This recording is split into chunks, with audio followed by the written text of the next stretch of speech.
Notre visite ce soir est digne d'une histoire classique d'horreur. On s'en va visiter une maison bâtie à la fin des années 1800 à Calgary, au parc Heritage. C'est la maison Prince. Il y a bien des rumeurs de la part des employés, des phénomènes inexplicables, des fantômes. Mais quel rôle joue notre cerveau dans tout ça? Eh bien, j'en parle avec la psychologue Connie Leclerc à la tombée de la nuit.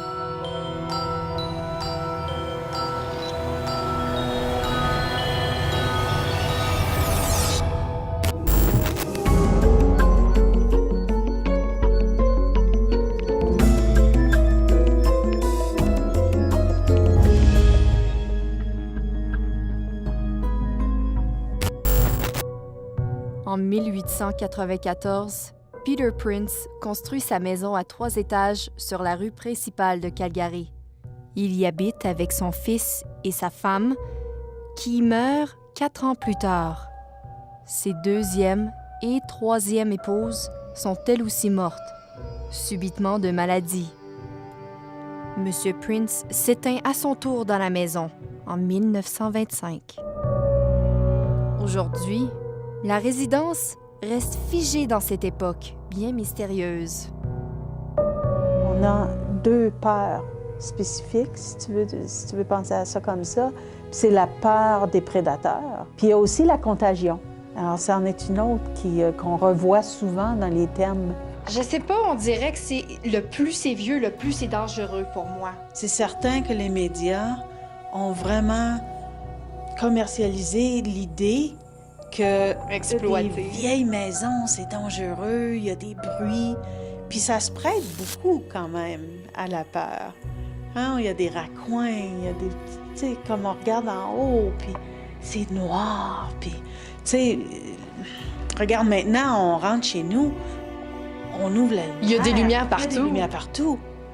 Puis déjà, ben, il y a des raccoins, il y a des points noirs.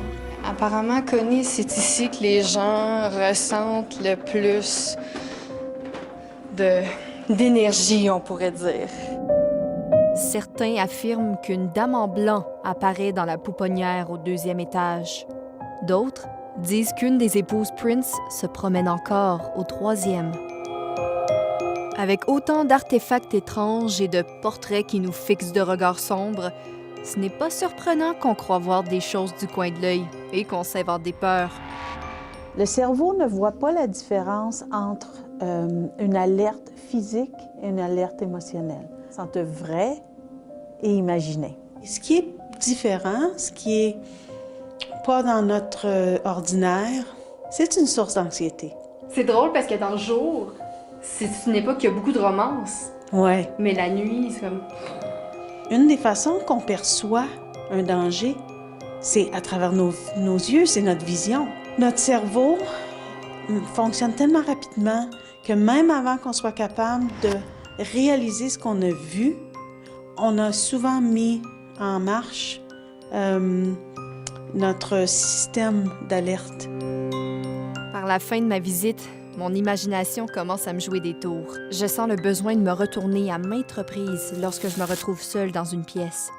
J'ai le sentiment que quelqu'un me suit.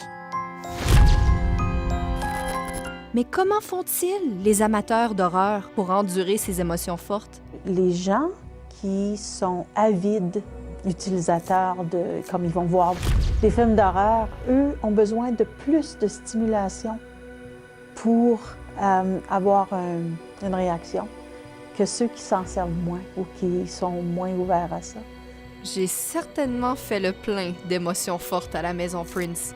C'est la logique de Connie qui m'a permis de passer au travers cette fois-ci. Mais avons-nous tort d'être convaincus qu'il n'y a rien de réellement paranormal?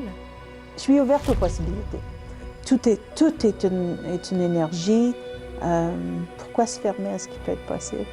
C'est peut-être un sujet qui restera toujours ambigu.